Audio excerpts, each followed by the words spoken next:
Improving board relationships. How do we build better relationships with our board that convince them of the value of their cybersecurity investments? A challenging topic indeed. I mean, no doubt for many years as security leaders, we've been after this place where we had a seat at the table, the ability to engage in business discussions and to round the perspective that businesses take towards managing cyber risk.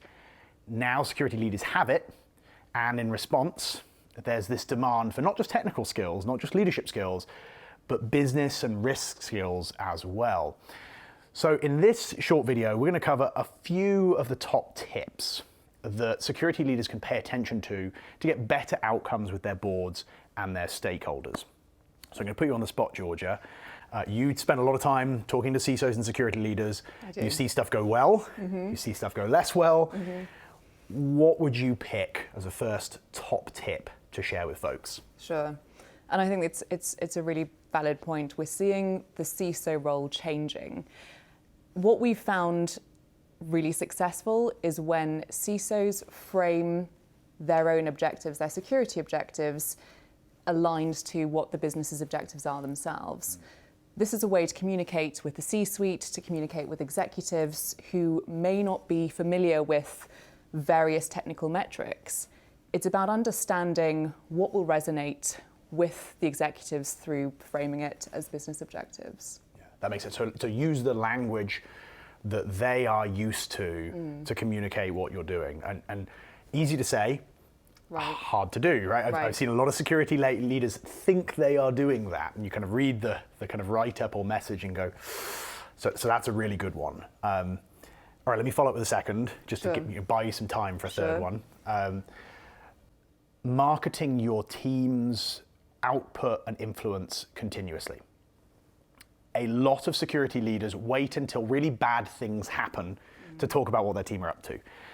So leaders on the board and other business leaders kind of see security as the people that turn up when things have gone wrong.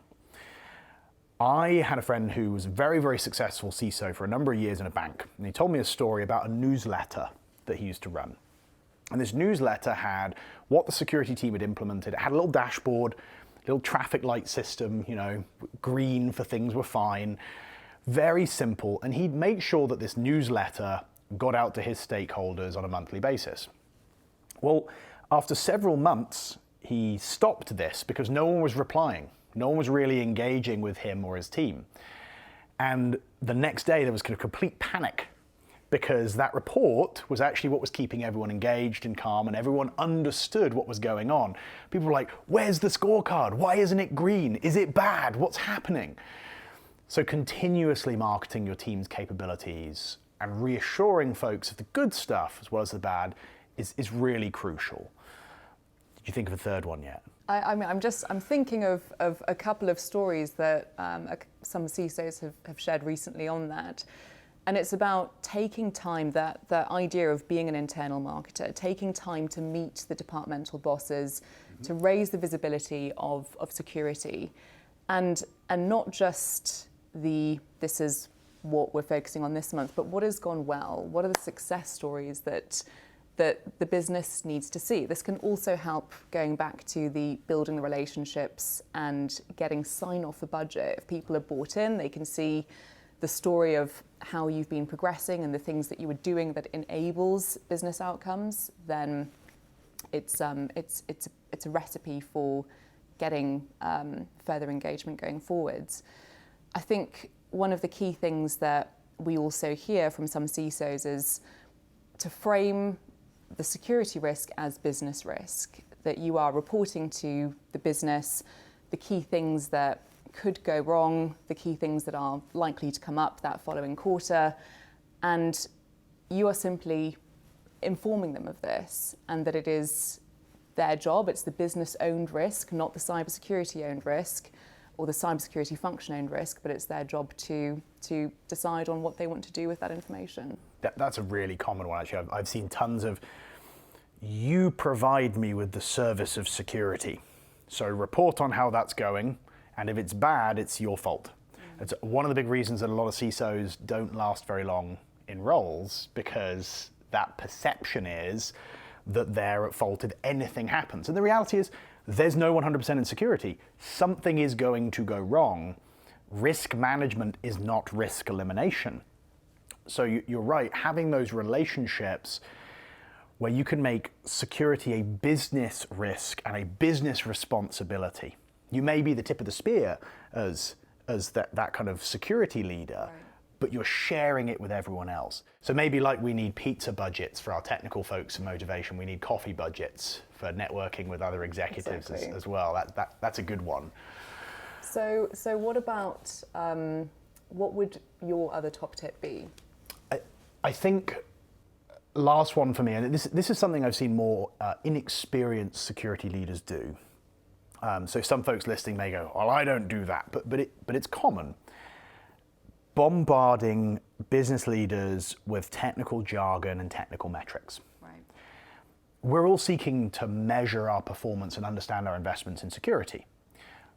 So it's very common for more junior leaders to turn up with how many phishing attempts there were, or how many tens or hundreds of thousands of bad clicks were prevented by a web application firewall.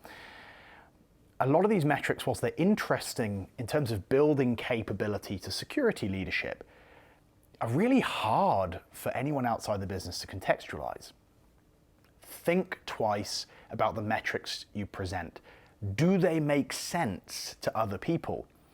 And your job is not to make everyone an expert in security metrics, but to convey your function's relative investment and performance.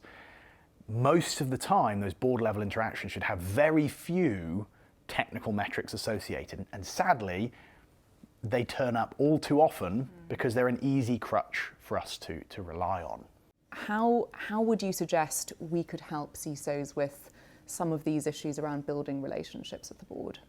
Yeah, look, there's no silver bullet. There's no one thing that takes you to perfect CISO. I wish that was true. I think, watching our team engage with a lot of organizations and enhance their maturity on cybersecurity, and also their relationships with the board's understanding of risk. One of the key benefits that we bring is being able to take perspective from other organizations and bring it into the thinking of that business. How much do other people invest in that area? How are those metrics looking in 5 other companies of nearby size and shape? Bringing those other perspectives in can make it easier to validate the investments being made. You can bring data points that make it simpler for the board to understand their comparative level of risk. So kind of gelling the internal team and security leadership with third-party consultants with that perspective, I think can lead to a more compelling and easy to digest outcome for leaders outside of the security team. I really hope you enjoyed the video and you found some useful things that you can apply within your own workplace to enhance your cybersecurity practices. Now, there'll be more videos in this series, and we're always looking for ways to make the lives of our customers easier. So if you have a particular topic you think is compelling, something that's keeping you up at night, or you're just confused about, we want to hear about it, and it could feature later in our series as well. Good luck applying these practices within your organization and making the world a little bit more secure.